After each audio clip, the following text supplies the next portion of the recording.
U.S. Agriculture Secretary Tom Vilsack visits the U of A as part of the Bumpers Distinguished Lecture Series. An overflow crowd of students and agricultural leaders from across the state filled the E.J. Ball courtroom April 23rd for a conversation with Tom Vilsack, Secretary of the U.S. Department of Agriculture. He was hosted by former U.S. Senator Dale Bumpers and his wife Betty. Vilsack has rural roots, being raised in a small town in Iowa and serving 2 terms as the state's governor. And what I have found during the last 25 years of my public life is that we in America do not value agriculture or rural America as much as we should. It is an undervalued, underappreciated aspect of our country. So whether it's food security, economic security, energy security, or national security, it is rooted in this place called rural America, and at the center of it is agriculture. Vilsack said there are several threats to ensuring the sustainability of agriculture in the U.S. One of those is a growing number of young people who are choosing not to continue the family farm. We have a migration out of rural areas. We have an aging farm population. The reality is that the average age of a farmer looks a whole lot more like me than it does like the folks in the front row here. I know for a fact that there are more farmers over the age of 65 than there are farmers under the age of 35. And Chancellor, I wasn't real good in math, but I honestly know that that trend line is not what you need to sustain great American agriculture.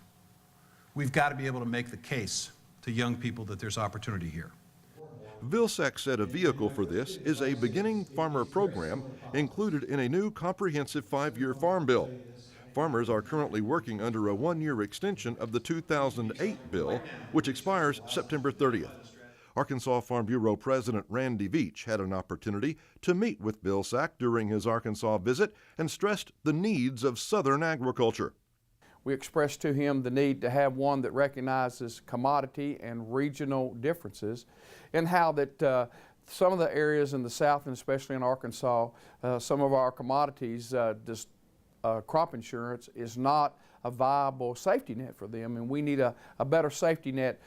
We were also talked to him about, in the extension of this present farm bill, that there were some livestock disaster assistance that was extended in the farm bill, but it has not been funded. And we wanted him to be sure and express to Congress and those that have the authority to fund those programs to do so, and do so quickly. Our livestock industry has really been suffering over the drought for the last 18 to 24 months, and some of our areas has been in a drought for 24 months. We've got some adequate rainfall lately, but the effects of the drought are still lingering with our livestock industry, and they need some help. Vilsack concluded his remarks with a question and answer session with students. He stressed that as farmers and ranchers engage in conversations with the non-farm public, they need to have a single, unified message as they promote our food production system.